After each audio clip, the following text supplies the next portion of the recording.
So I want to start by saying that what the country witnessed last night was historic. We saw the leadership we always see from Joe Biden.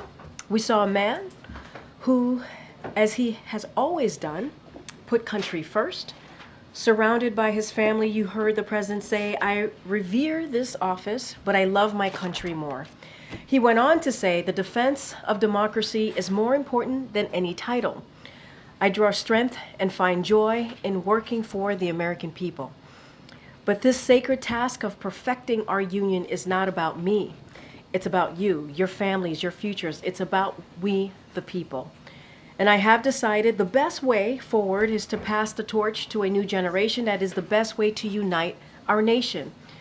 This is a selfless act, something that very few politicians would ever do. President Biden will go down in history as one of the nation's greatest presidents, accomplishing more in nearly 4 years than most presidents do in 8 years.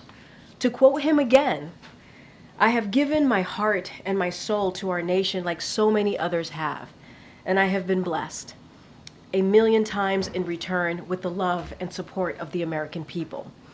He made clear last night that over the next 6 months, he will be focused on doing his job as President of the United States and building on his historic results for the American people. That is his focus. And I will end by saying that I am so proud to work for this man who has served his country for more than 50 years with honor and dignity, and I look forward to continue to work with him again for ahead in the next several months. Today, the Department of Homeland Security released additional data on the impacts of the executive action President Biden announced on June 4th. Since then, encounters at the border between ports of entry have dropped more than 55%. Average daily encounters are now lower than they were at the end of the previous administration and lower than at this point back in 2019. But we know the only way to bring lasting solutions to secure the border, and to begin to fix the broken immigration system is to pass the bipartisan border security agreement. Sadly, congressional Republicans have decided to put partisan politics ahead of our national security and twice voted against the bipartisan agreement and badly needed resources to hire additional border patrol agents and fentanyl detection technology at the border. In the absence of legislative action, the Biden-Harris administration has taken decisive actions to secure the border. Recently, the administration has taken action to hold criminal organizations accountable, including sanctions against different gangs and smuggling organizations that are responsible for various criminal activities. That includes human smuggling and trafficking, gender-based violence, and money laundering. We have also taken concrete steps to make our immigration system more fair and more just, and to keep families together. That is why in August, eligible spouses of U.S. citizens and their children who have lived here for 10 years or more will be able to apply for legal status while remaining in the United States with their families. We're also helping young people who have been educated in the U.S., including Dreamers and DACA recipients, receive work visas more quickly. These actions will help more young people use their talents to enrich our communities and strengthen our economy. This administration will continue taking action to secure our border and fix our broken immigration system. Now, when President Biden took office, we were in the midst of the worst economic crisis since the Great Depression. But as the president said last night during his Oval Office address, and as today's GDP report makes clear, the United States has the strongest economy in the world. This did not happen by accident. Under the leadership of President Biden and Vice President Harris, we saw the economy grow a strong 2.8% last quarter, with business investments up more than 5%. Nearly 16 million jobs have been created and wages are up higher than before the pandemic, with inflation down to 3%. But as the president said, we have more work to do. Over the next 6 months, the president and vice president will keep fighting to lower costs for hard-working families, from lowering health care and housing costs to making billionaires pay their fair share. and cutting taxes for families with the child tax credit. While congressional Republicans side with special interests and threaten Social Security and Medicare, the President and Vice President will continue fighting for the middle class. Today, we are praying for the thousands of Americans under mandatory evacuation orders out west as widespread wildfires burn hundreds of thousands of acres across Oregon, California, and elsewhere. We are grateful for the brave firefighters and first responders who are working to protect people and save lives. We urge everyone in the affected areas to remain vigilant and heed the warnings of local officials, especially those who have been ordered to evacuate.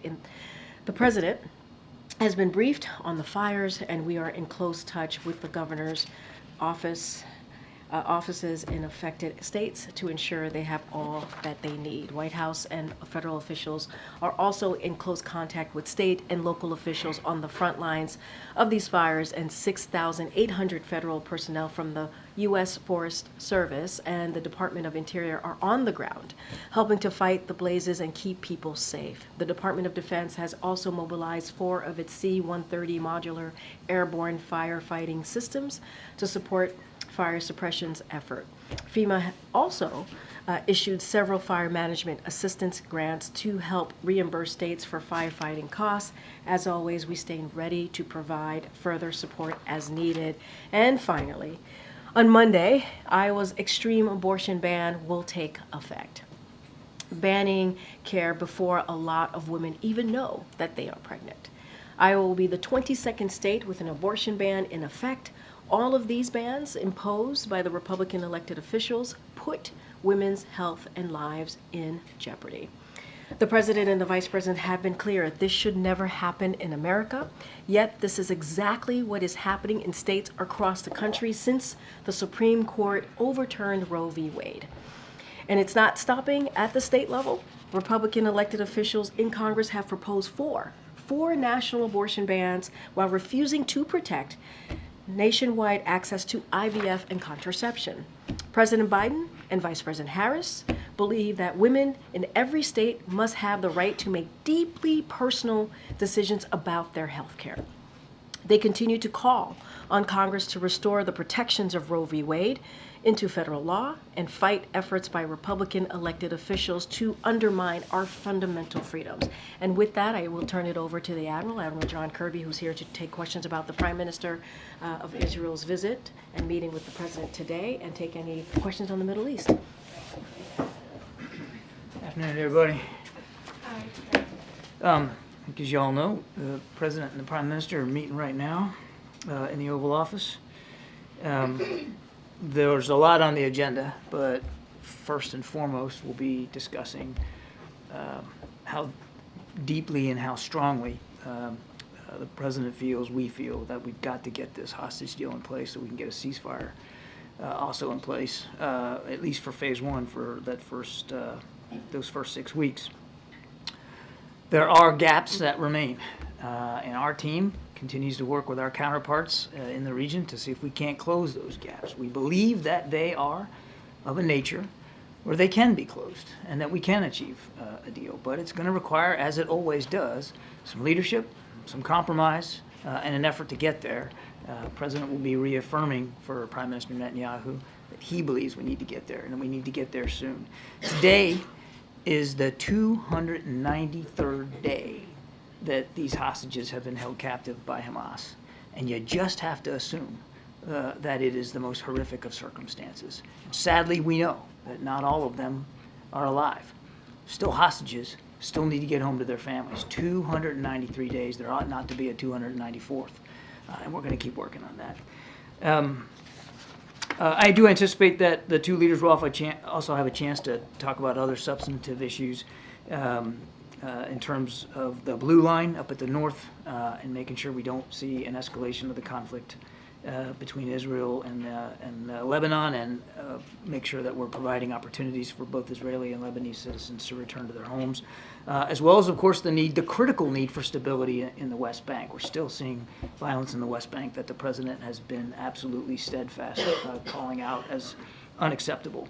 They'll also discuss the United States' ironclad commitment, of course, to Israel's security, including countering the very serious threats that Iran and its proxy groups continue to demonstrate throughout the region. The President and the Prime Minister, of course, after their meeting today in the Oval, will have a chance to meet with families of the Americans that are being held hostage by Hamas. This will be the President's second in-person meeting with these families. But as you all know, we have kept up a regular drumbeat of interaction with them since the 7th of October. Jake Sullivan's met with them 10, 12 times, something like that. And other members of the team have also kept in touch with them to make sure that they know everything that we're doing to get their loved ones home. Just quickly before we go to questions, a quick word on Venezuela. We support the peaceful elections that we expect and hope will come on Sunday. Elections that will reflect the will and the aspirations of the Venezuelan people for a more democratic, stable, and prosperous future. Any political repression and violence is unacceptable. And of course, regardless of who wins, we encourage both candidates to commit to a peaceful outcome and to work together for the good of all Venezuelans. With that, Go ahead, Zeke. Thanks, John. First, in light of the President's meeting with Prime Minister Netanyahu right now, does the President believe that Prime Minister Netanyahu wants to get a hostage deal, that given his political consideration at home in Israel, that he's actually capable and willing to bridge those gaps that you say remain? yes, yes, and yes. He has said so publicly himself, Zeke. He wants to get the hostages home. The Israelis, the government, Prime Minister Netanyahu, has been working with us to try to get that deal over the finish line. That said, as I mentioned at the top, there's still some gaps that remain, and we're going to be talking to the Prime Minister today about closing those gaps. On a broader note, the President mentioned last night that he plans to spend the next 6 months in his time in office focused on some foreign policy issues. How does the President's announcement change what the White House, what the NSC has planned for the balance of the year through January 20th in terms of initiatives by the President, travel by the President when we get to Africa? What were the to-do list of things that maybe had been planned for the second term that he now has less than 6 months to get done? Well, look, now that he's not running for re-election, certainly you can expect that there'll be opportunities on the calendar that may not have been before, and so we're all exploring what those opportunities can look like in terms of advancing his foreign policy agenda and national security opportunities here and around the world. But I don't have anything on the schedule to speak to now. But I mean, stay tuned. I think there'll be some opportunities that the President is going to want to explore. Look, I mean, still got a war in Ukraine, still got a war in Gaza, still got climate change to deal with. Still got a very restless Indo-Pacific. I mean, I could go on and on. There's plenty of things for the national security team to try to continue to get done. John, we heard from the Vice President earlier with comments, strong comments as related to the vandalism and the protests that we saw yesterday. We haven't heard yet from the President or from the White House at large. Do you condemn what you saw yesterday? How do you characterize the protests, including what we saw at Union Station? Well, we did put out a statement last night from the White House, but absolutely condemn any violence in protest activity. I mean, it's a First Amendment right to peacefully protest. We fully support that. We know that there are strong views about what's going on in Gaza, and some of those views are in opposition to some of the policies that we're pursuing. We get it. That's democracy. But when it turns violent, and when you burn an American flag and pull it down off a U.S. government site, that's just absolutely unacceptable. And obviously we condemn all that. Are these protests pro-Palestinian, pro-Hamas, anti-Israel? How do you characterize what we're seeing? I think it's a little bit of all those things. I mean, I can't speak for the protesters. Obviously, I don't share their views. But obviously they took great exception to the Prime Minister speaking on Capitol Hill. And as I said, many of them have taken exception with our policies with respect to Gaza. Today we heard from one of the family members who's going to be meeting with both the Prime Minister and the President a short time from now, Aviva Siegel. She was a former hostage of Hamas. She says, I want to ask President Biden if Bibi is not able or willing to agree to the ceasefire and hostage deal to bring the Americans home. Is there anything more that President Biden is prepared to do unilaterally to try to bring those hostages home? I wouldn't get into hypothesizing and speculating about options one way or the other. We want to get all the hostages home, clearly the Americans in particular. And that's why this deal is so important, Peter. And we are close. We are closer now, we believe, than we've been before. The gaps are closable, no question about that. And we believe, the president believes, that getting that hostage deal in place, getting that 6-week ceasefire, that's the best way to get all these loved ones back with their families. Thank you, Karine. Thanks, John.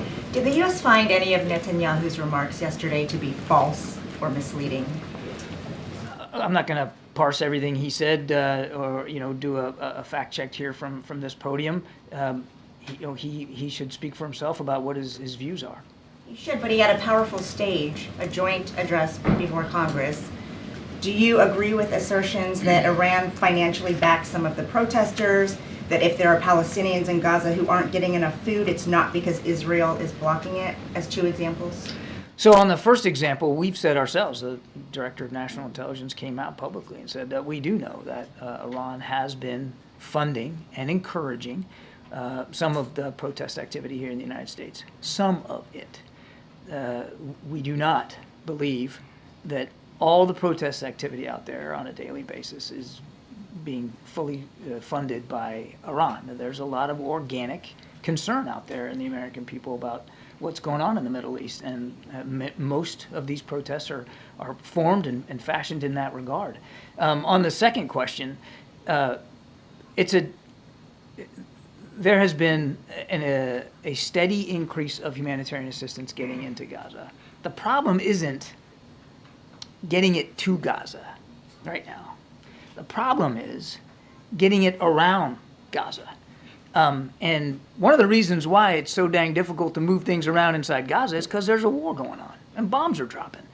And regrettably, in the conduct of some of their recent operations, the Israeli military has, in fact, not on purpose. We have no reason to believe they did this deliberately, but there has been accidental strikes on some of the trucks and the convoys that have been moving around. So it's not one or the other. There's a lot of reasons why it's not moving around, and some of that is, of course, the military activity of the Israelis inside Gaza. And then, now that the vice president is the likely Democratic nominee, has she communicated with the president whether a Harris administration's Israel policy would be the same or different as his? You would have to talk to the vice president's office and the campaign for that.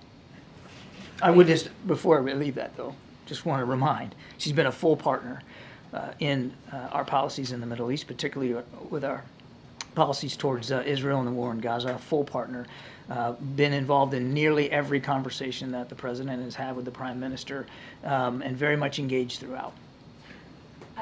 Okay, before I get to my questions, can I just a quick follow-up on that? Sure.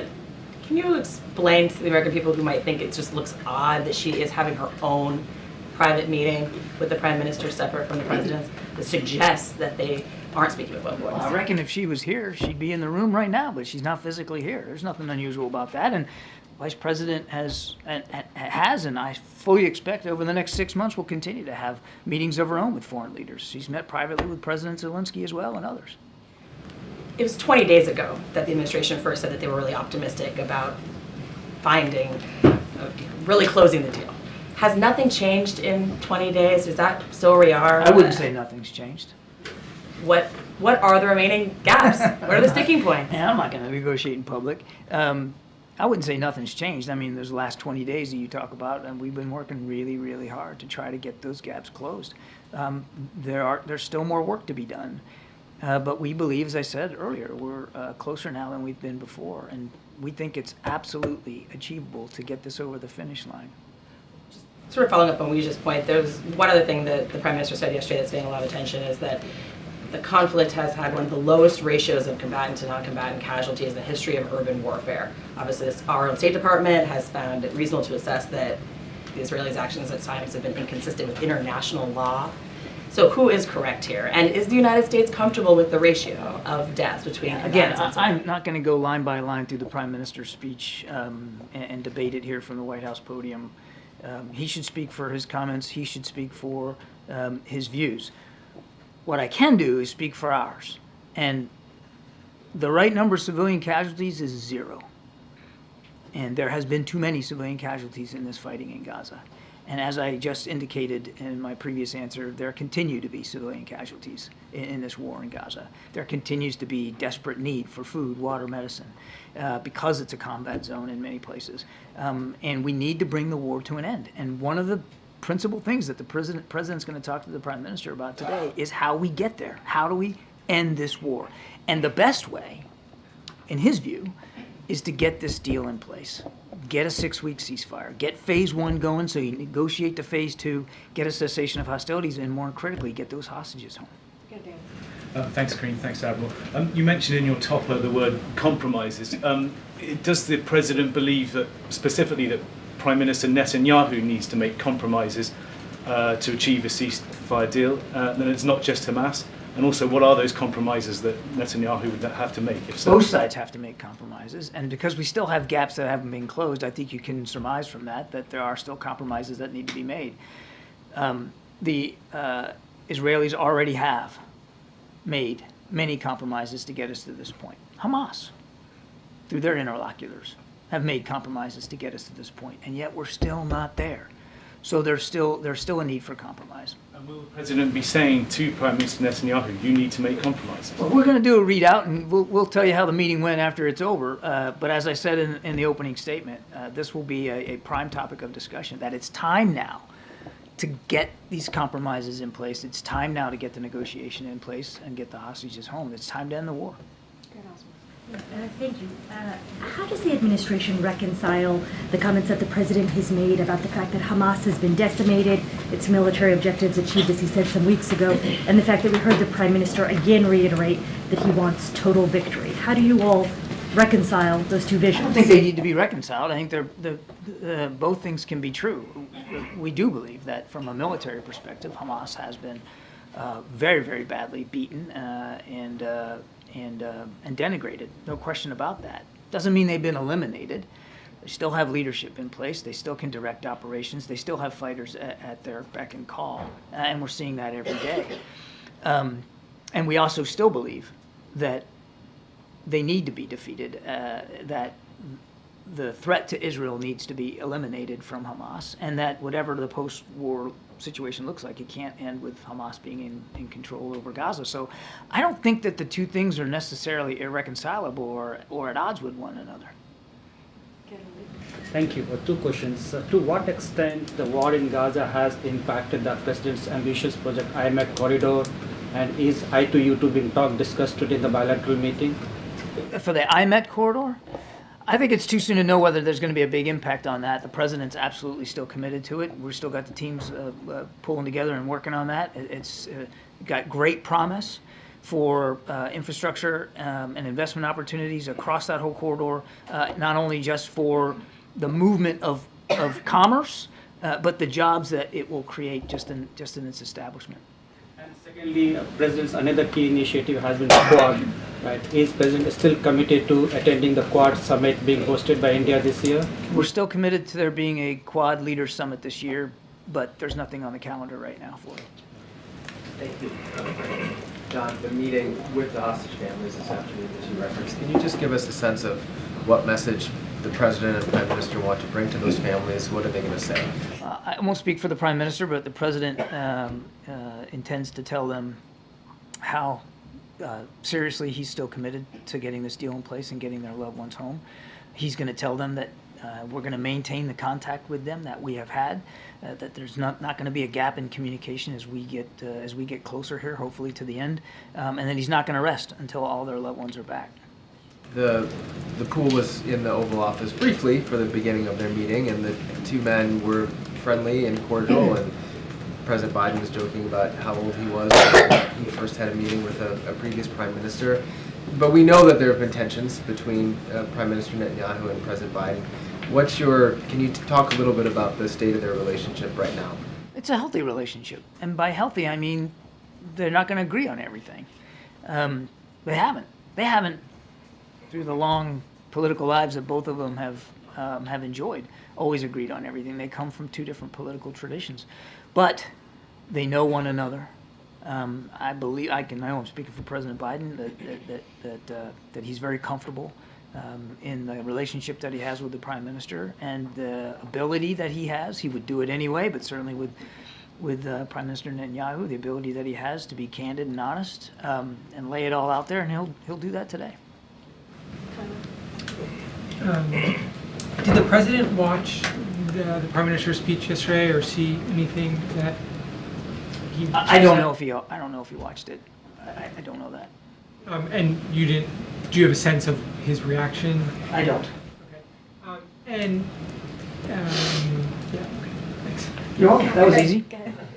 On Venezuela, do you think that Maduro has the ability to kind of fully rig the election, or do you think that it's more likely that he would just contest the results? It's difficult to know exactly how this is going to play out. So I can't really answer that specifically. But the reason I mentioned it in my opening statement is to make it clear to Mr. Maduro that we're watching. We're watching closely. They need to be free and fair elections, free of repression, free of voter intimidation. And again, no matter who wins, our expectation is that the winner is going to continue to look after democratic institutions in Venezuela. So if the opposition does win, are you concerned about violence that might break out? If we weren't concerned about the possibility, I wouldn't have mentioned it in the opening statement. Thank you. Admiral, two questions on Iran. How is POTUS Biden going to deal with Iran? I mean, which aspects of dealing with Iran is he going to prioritize in the next 6 months in office? And which one of them would he be recommending to be POTUS Harris if and when she gets to the White House again? And my second She's already at the White House. She's already a key partner in our foreign policy objectives. Commander-in-Chief. I would tell you that you're going to continue to see over the next 6 months the same focus by this administration and this team, which of course includes the Vice President, on holding Iran accountable for all their destabilizing activities, support to the Houthis, to Hezbollah, to Hamas, the merchant attacks that they're allowing the Houthis to continue to perpetrate, and that they're perpetrating themselves in the Gulf region, as well as their support to Russia and Russia's war in Ukraine. I could go on and on. We have sanctioned Iran some 600 different times. Just in the last 3.5 years of this administration, we'll continue to hold them accountable. That will be a steady focus for the president. Israeli Prime Minister yesterday labeled those part of the protesters as Iran's useful idiots. What is the administration's method of dealing with them? I mean, what is it? Well, first of all, that's not a phrase we would use. As I mentioned, I think, to Peter's question, we know that Iran certainly has tried to meddle here. They've tried to sow discord. They've obviously contributed to some funding of some protesters, but I think to paint everybody with that brush is unfortunate and not an accurate reflection. Most of the protest activity here in the United States is peaceful. Most of it is, by the vast majority of it, is organic. It comes from people who have real concerns, and that's what a democracy is all about. And do you agree with the with the Prime Minister's assertion that basically Israel is protecting U.S.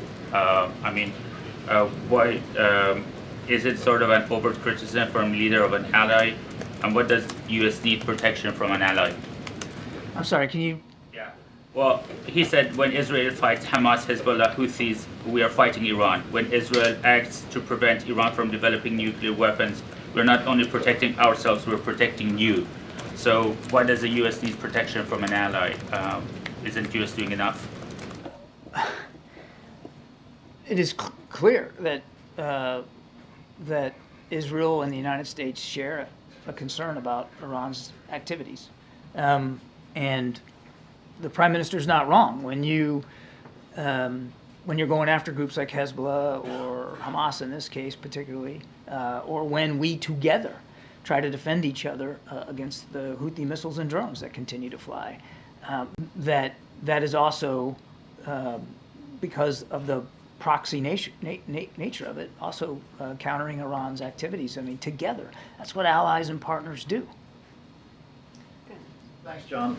Just to take the long view of this, very early in President Biden's presidency, February the 4th, 2021, he spoke at the State Department about his priorities in foreign policy.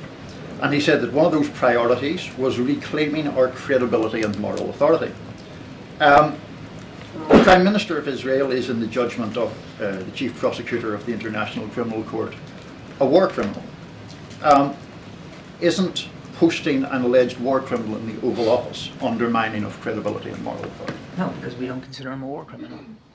But the International Criminal Court does. We don't agree, and as we've said before, we don't find the ICC's finding to be relevant or appropriate in this case. We don't find him to be a war criminal. He's an ally and a partner and a friend. Well, the chief prosecutor says that Israel does have legitimate war aims, of course, but the way Israel chose to achieve these in Gaza, namely intentionally causing death, starvation, great suffering, and serious injury to body or health of the civilian population, are criminal. Is that a question? Because if it is, I've already answered it. We don't consider him a war criminal. Thank you, Corinne. Thank you. Yes, she called me. I thought you said Jane. Thank you very much. That was Jenny? Yeah. My bad. Thank No, it's all good. Thank you, Colleen, and thank you, John. I have two questions. Recently, American families who were victims of Hamas filed a lawsuit against North Korea authorities in the U.S. federal court, demanding $1 billion in compensation from North Korea, claiming that North Korea was responsible because the weapons used by Hamas were weapons supported by North Korea. What is your comment on this? Well, look, Mr. Kim continues to export military capability, and we continue to work with allies and partners and counterparts to hold them accountable for that. They're also exporting technology and weapon systems to Russia so they can kill innocent Ukrainians. So we're going to continue to hold them accountable for that kind of behavior. Also, second question, if Vice President Kamala Harris is elected the next president, will she continue the foreign policy keep going on between U.S. and South Korea, or change? I am not going to speak for a hypothetical electoral outcome, and I'm certainly not going to speak for the Vice President in this regard. You really should talk to her team and her campaign. Okay, John. Thanks, Corinne. John, the President has been pushing for a peace deal, a ceasefire, for weeks, if not months. Now that he has announced that he's not running for another term, how, if in any way, that complicates those efforts to reach a peace deal? We don't believe it does. And in the conversations that we've been having in just recent hours, there's no reason to suspect that his decision not to run for re-election is going to have an impact on our ability to get the deal done. What's going to have an impact, as I said before, is leadership. Leadership on all sides and the ability to continue to compromise. We are close. We just have to finish it. The President also last night spoke about his goals in his remaining 6 months in office. One of those goals is to get back those wrongfully detained Americans, people like Evan Gershkovich from the Wall Street Journal. And Paul Whelan. And Paul Whelan, exactly. The President has been described by some as a lame duck president. Does it complicate those efforts to get back those wrongfully detained Americans? I can assure you that we continue to work extremely hard at getting all wrongfully detained Americans around the world, including those in Russia that we've been talking about, getting them home where they belong. They don't need to, there's no reason for them to be detained. The whole team is working on this around the clock. I can absolutely assure you that. Thank you for the answer also on the last question. Yesterday, Netanyahu asked the U.S. to fast-track weapons in his speech. I'm wondering if the president is considering lifting his pause on the 2,000-pound bombs that the Israelis have requested. No change to that policy at this time, and I would just add that that is the only shipment of the only type of weaponry that has been held up, that all the military security assistance that had been going to Israel continues to go to Israel. They are still getting the tools, the capabilities, and the weapons that they need for the fight that they're in. Thanks, John. Thanks, Corinne. What conversations has President Biden had with Vice President Kamala Harris ahead of her meeting with the Israeli Prime Minister? I won't speak to private conversations between the President and the Vice President. I wouldn't do that on any given day, and I'm certainly not going to do it starting today.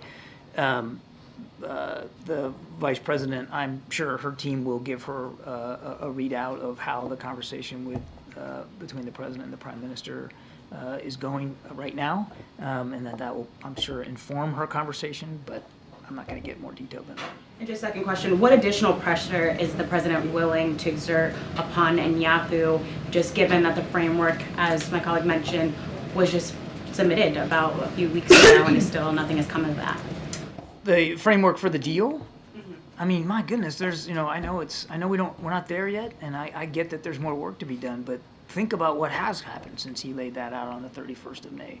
We went from that framework proposal to getting the framework itself agreed to now by both sides. There's some haggling that's being done over some of the details.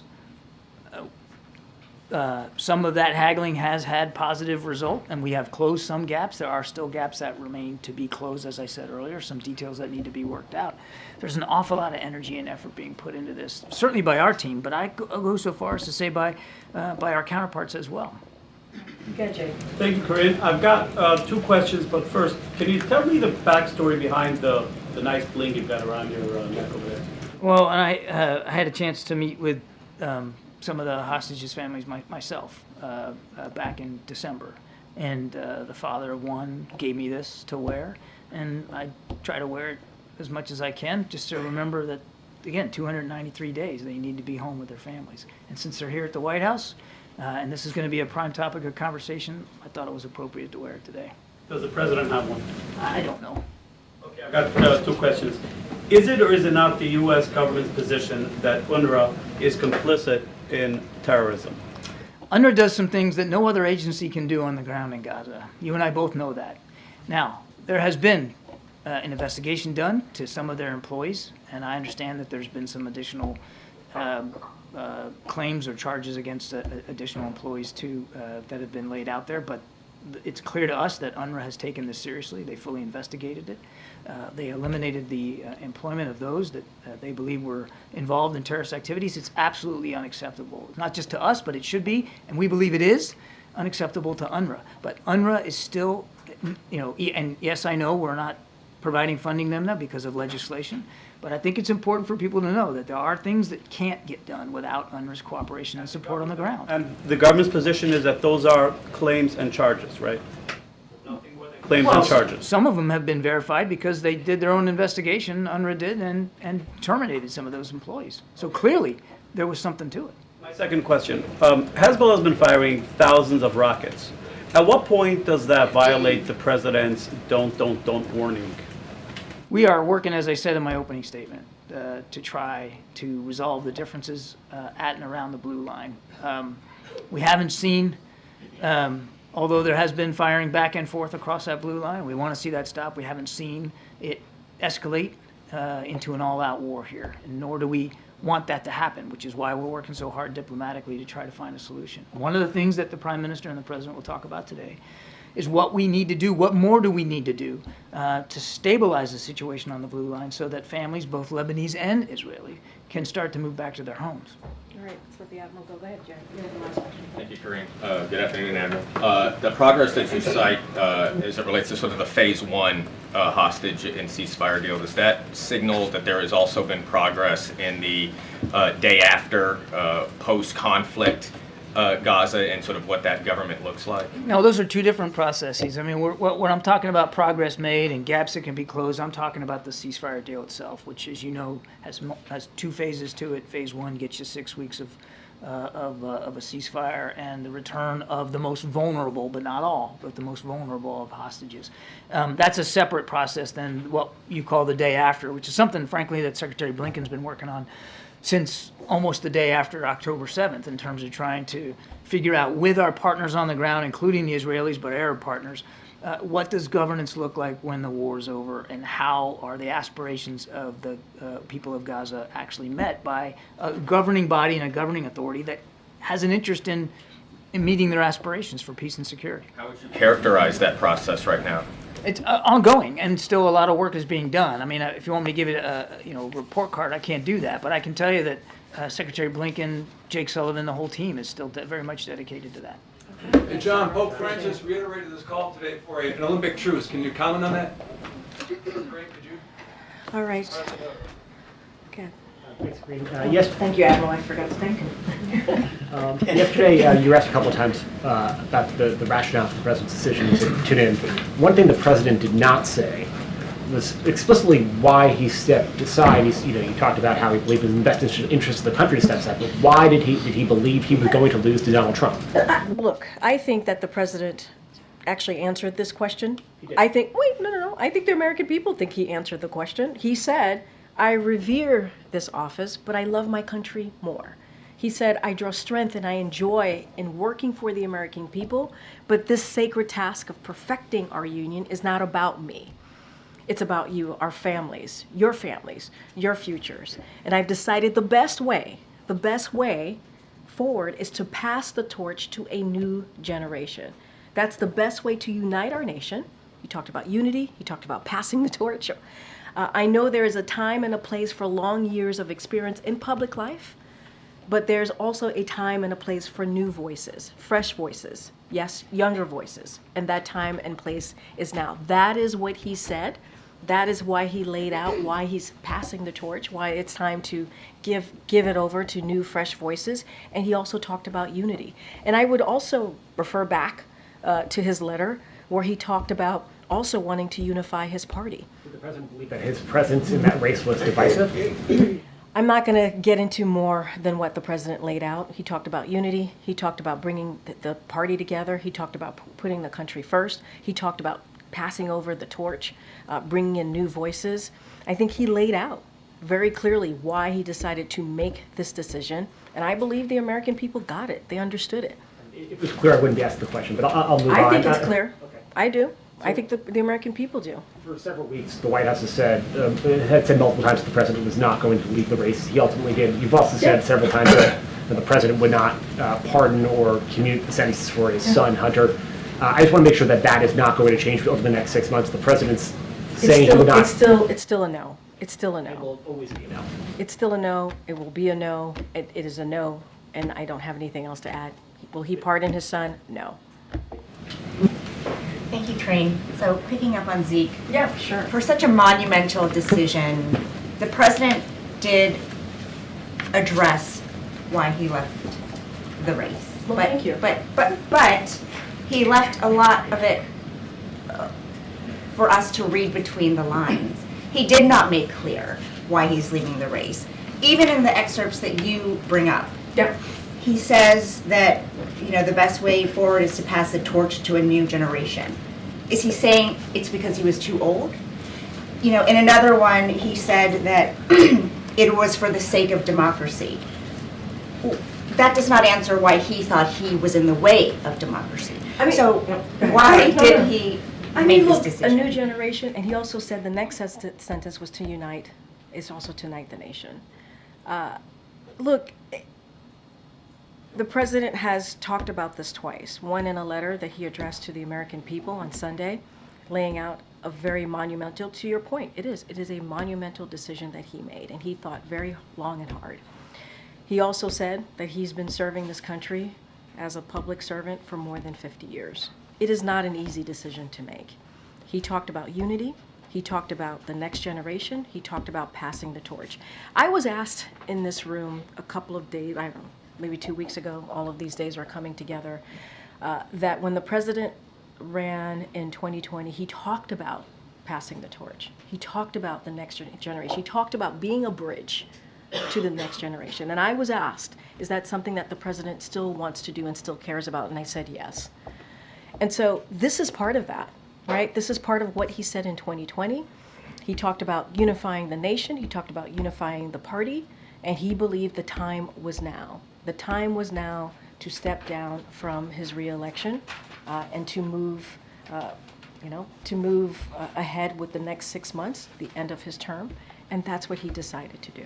Before he made the decision, he said that there were 3 things that could sway him: the Lord Almighty, a medical condition, and if his team showed him that he could not win. So was it because of the polling? I can tell you it was not a medical decision, because I've been asked before, and we answer that very straightforward and in a very direct way. I'm just not going to get beyond that. And then finally, President Biden spent much of his speech talking about the choice that Americans face in November. Trump's campaign manager called it a campaign speech. Your response? My response is it's not a campaign speech. I will remind my friends on the other side that the president is no longer a candidate. Thank you, Corinne. Democrats on Capitol Hill are being handed this card with talking points.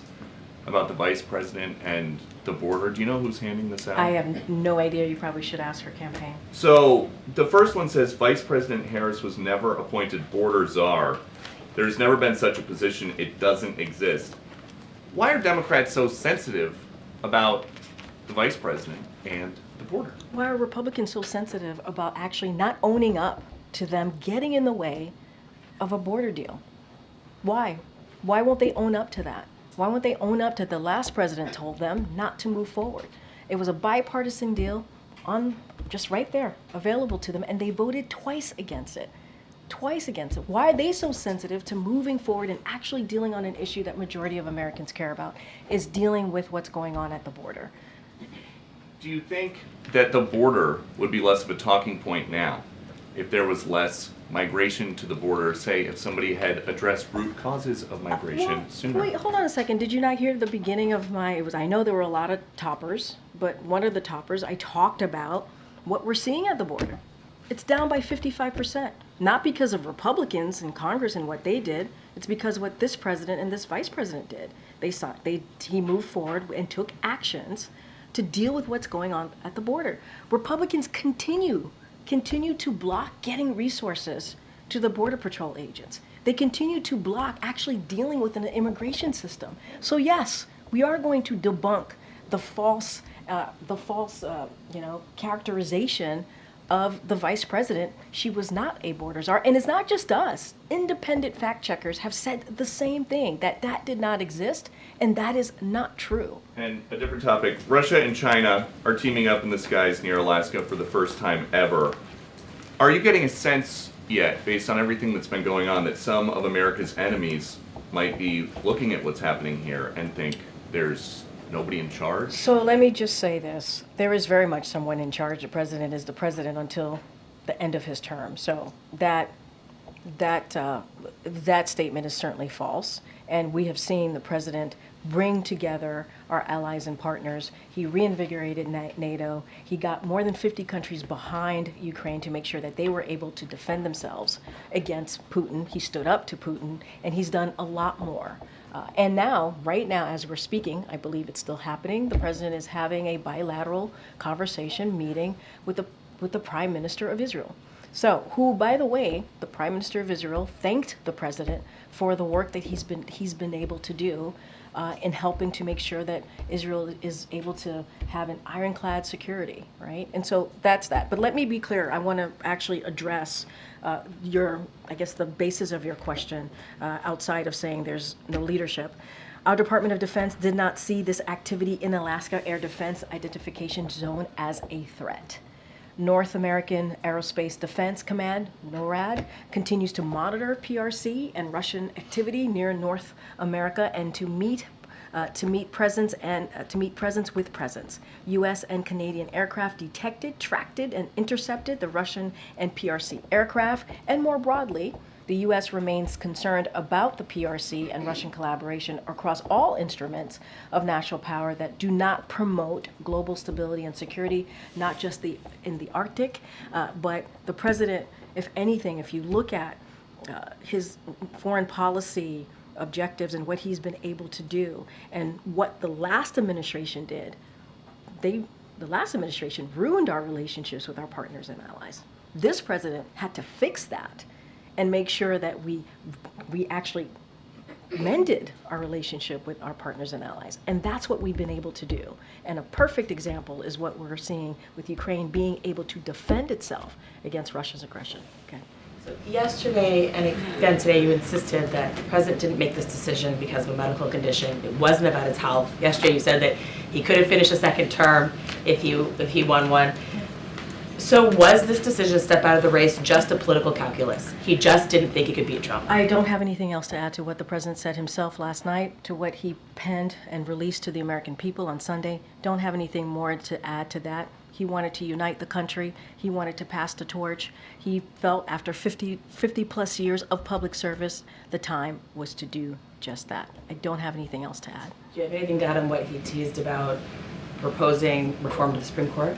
So That is something certainly that the president would talk to more about in the upcoming weeks. Just for folks who may have missed that, he said last night, I'm going to call for Supreme Court reform because this is critical to our democracy, Supreme Court reform. And I answered this question, I said this part of to a question yesterday. He believes if you are serving in high office, you should be held to transparency, accountability, and you should be held to high ethics. That's what the president believes. I'm certainly not going to get ahead of the president, and he will have more to share with all of you soon. I know many of my colleagues have asked these questions, and just given the historic nature of the announcement and the decision, I think it's important to get some more transparency. You just said that the president thought long and hard about the decision to exit the race, but also yesterday you said that he made a decision on Saturday night, and prior to that, you could still think about something long and hard if he started thinking about it on Saturday night and finally made his decision on Sunday. That doesn't seem like a. I mean, that's your assumption, but that is your assumption. Not everybody will have that same assumption or thought, right? I mean, it is a decision that he felt that he needed to make, and that was the TikTok of it, if you will. We were laying out to you how it happened, and that's how it happened. That's how the president said it happened. And do you expect the president to address any further his decision-making process, as my colleagues have asked? Yeah. We don't feel that we have gotten the clarity about how he made this monumental decision, and so obviously we would love an opportunity to ask him questions himself, but barring that, do you think we should expect any more clarity? Look, the president's gonna make his decision on his own on how much more he wants to share. Obviously, he gave an Oval address and addressed the American people, as he said he was going to do in his letter back on Sunday. And he had a letter on Sunday as well. Maybe there'll be more that he wants to share. We have 6 months. Certainly the president enjoys taking all of your questions, or he'll continue to do just that. I don't have anything to share beyond what you've heard from the president on Sunday and his Oval address to the American people last night. Just one last one on sort of the next 6 months. We just asked Kirby about this, but is there anything you can tell us about how operations at the White House may change, the president's schedule may change, anything else that reflects, obviously, he has a lot more time now that he's not going to be a full-time. I mean, you're right. He has a lot more time now. He won't be a candidate. That is true. And the president said he wants to continue his, obviously, as he was doing before, continue and solely focused on being president and what that means for the American people, and delivering and building on unprecedented successes that he's been able to get done, right? We still have a lot more to do. We still have to make sure I was just out about the Supreme Court, right? He mentioned that in his speech. I won't get ahead of that. That is something that he cares about. The ethics, right, and transparency, something he wants to make sure that is addressed. Again, not going to get ahead of the president, but he gave a little bit of that. He laid out what he's done for almost 4 years and making sure we're building on that, whether it is continuing to lower costs. He talked about that. Bringing down inflation, creating good-paying jobs. All of these historic legislation that he was able to get done, they still have to be implemented, right? Whether it's the Chips and Science Act, whether it's the infrastructure bill, whether it's the Inflation Reduction Act. There's still a lot of work to get done to make sure that we deliver the good things, the good components of those now laws to the American people. Still a lot to get done. He's focused on it, and we will certainly have more to share. As you know, he's going to be going to Austin on Monday, and so, stay tuned. Stay tuned. Go ahead. Thank you, Corinne. So after President Biden said he was going to step aside and endorse Vice President Harris, Democrats quickly coalesced around Vice President Harris. I was wondering if President Biden sought assurances from other leading, Democratic candidates that they would challenge her, that they wouldn't challenge her. I'm not going to get into specifics or behind-the-scenes conversation. I'm just not. And also that's kind of on the campaign, the political side, so I'm going to be careful from here. Look, I think it's important that what we saw the first 48 hours, 24 hours, 48 hours after the president decided not to run, the coalescing of support behind the vice president, which is not surprising. She has been a partner, a critical partner to this president in everything that we have been able to successfully get done, some historic items that we've been able to get done. She's been a critical partner to this president. She has 4 years, almost 4 years of experience as vice president. also as a senator, also as Attorney General. She has an impressive resume, and I have said this before, and I'll say it again, I do not see, and the President obviously did not see anyone else who would be more qualified to step in. And so it is not surprising that she got the support that she has and continues to get, and the President certainly is going to continue to support her. Okay, Jim. Thanks, Karine. The President praised Vice President Harris last night in his address as a good partner and a strong leader. Will he have any objections if she starts creating a little bit of distance with him on any policy areas? Look, certainly I can't speak to how she's going to move forward with her campaign on policy issues. That's something that the campaign would have to address directly. I would say, again, kind of repeating myself but saying this in a little bit different way, the last 4 years has been very successful policy-wise. They've been able to get things done. They've been able to turn around the economy. We have not to forget, we should not forget what happened when the president and the vice president stepped into their roles, right? They stepped into the presidency, the administration. We had a once-in-a-century pandemic that the president turned us around, and with the help of the vice president. You think about the American Rescue Plan, you think about Inflation Reduction Act. Many of these legislation, she played a role in getting it across the aisle. She also presides, right, in the Senate, right? She really gave us some really important votes in getting things done. So they've been partners in this. You know, I don't want to get into hypotheticals here about how she's going to move forward with her campaign, but you think about crime, you think about healthcare, you think about the economy, you think about immigration and the successes that we have seen in those particular areas, and that's just a few. Foreign policy, she's been a partner of that, in that. Sure, and she'll no doubt have to run on the record that they have together, but the relationship has changed a little bit. She's not just a supportive vice president now, she's also the candidate and the candidate for the party going forward in the election. So if she decides to show a little bit more of her own views on Gaza, for example, is the president okay with that? Look, a hypothetical that I don't want to go down a rabbit hole in, what I say is that the president respects the vice president.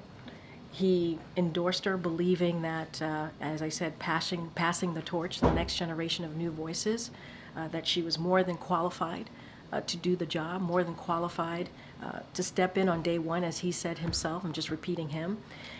And I think that says volumes coming from a president who's been a senator, who's been a vice president, right? Who knows how this place works, who knows how Congress works, now who knows what it's like to be president of the United States.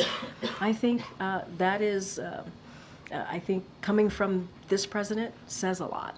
I don't want to get into hypotheticals here. They are pretty much have been hand in glove, if you will, these past 4 years on getting things done on the different policy issues, and I suspect that will continue.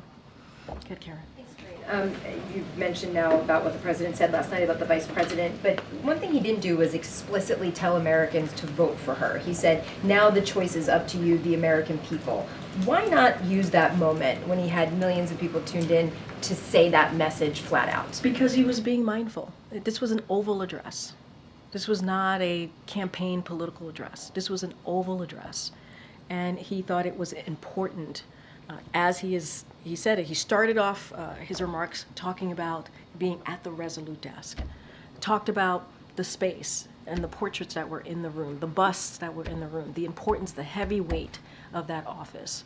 And he believed this was a monumental decision, as many of you have reminded me today, that he made.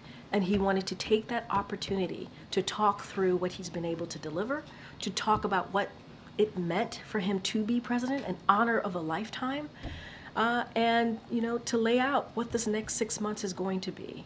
And so that's what he wanted to focus on. There will be plenty of times for him to go out on the campaign trail and talk about choices and talk about what's at stake. I'm going to be very careful here, but there will be plenty of time to do that. He didn't feel like that was the time to do that was last night. And can you tell us a little bit about after the speech? We know from some social media posts, we could hear it here that the president walked out to the Rose Garden and several hundred staff were out there. But what was that like? What did he do afterwards? Private time with family? Just tell us how his mood was after. Look, it was a beautiful, beautiful moment. The president went to the Rose Garden. There were hundreds of staff cheering him on. Very proud to have been part of this administration, many of us since the beginning of this administration, almost 4 years. And he also wanted to appreciate the staff. He knows how hard it's been, not just the past 3.5 years, but certainly the past couple of weeks. And so I think it was a very special moment, very proudful moment for the staff here. I was there out in the Rose Garden. Got to listen to him speak off the cuff and say thank you. And talk about, the work that we have been able to get done, the historic amount of work that we've been able to get done, and what's ahead the next 6 months. So yes, there were hundreds of staff here in the Rose Garden. Some of us, I was able to be in the Oval and watch the president deliver the remarks. Many of the staffers were able to watch together here at the White House in the residence, and afterwards we all came together and cheered on the president and thanked him. And so I think, and he was able to thank us and appreciate us as well. Okay, John. Just following up on that, Kareem, what's the mood of the staff right now? I think I'm sorry. No, it's all right. I'm just curious. Is there melancholy? What's the exact mood right now? I think it's a little bit of what I just said to Karen. I think there's a lot of pride in the work that we've been able to get done under this leadership of this president. I think that there's a lot of understanding. There's a lot more work to be done in the next 6 months. We're energized. And look, I mean, I'm going to be very honest. It's been hard. It's been very hard. When you do these jobs, you believe in the work ahead. You believe in the leadership of the person that you're working for, this person being Joe Biden. And so it has been a tough couple of weeks, but we are so full of pride of what we've been able to get done. And now there's 6 months left. I noticed, and maybe I misread it, but when you had your prepared remarks at the very top, it seemed as if you got a little emotional, talking a little bit of, no, I missed that. Let's read that. No, it is, I've said it. It's an emotional moment for everyone, including me. It's an emotional moment, This is, you do these jobs. They don't pay all that well, as you know. You guys have tough jobs as well. And it takes you away from your family. You don't sleep as much. They are, 24/7 jobs for sure. And you do it because you believe in the work. Whichever side of the aisle you're in, right? I would hope and think that people who do these jobs believe that you're going to make people's lives better, right? Or you're very much connected to the issues that you're working on. I think that's important. So yes, it's emotional. It's emotional. Okay. Thank you. What would President say to those who have increased the attack on Vice President based on the color of the skin, the gender, even using terms like lunatics? So look, there's something I do want to say about that. When you have the Speaker of the House, obviously he's a Republican, and this is something that you all have reported, set up a meeting to tell Republican leaders to stop being racist, to stop being misogynist, to stop being sexist. I think that says a lot, that they have to be told to not do that. But more broadly, I think it's desperate. I think it's disgusting, and I think it's a dog whistle. And we should not forget that she is the Vice President of the United States. She's the Vice President of the United States. She should get that respect. She's been doing this job with the president for almost 4 years. She's a former senator and has been a critical partner in getting the economy restarted, in making sure that that we deal with the pandemic. And to hear that is frankly disgusting. I have one more question to follow up on about the legal. Say that last part. I have one more question to follow up basically on what you said about the legal immigration system at the top of your remarks. Yeah. There are around 200,000 American kids who came to this country at the age of maybe 6 months, 2 years, but they're all facing deportation as they age out at 21 years of age. Around 40 senators and congressmen wrote a letter to the administration that coming out with some legal mechanism so that they can stay in this country.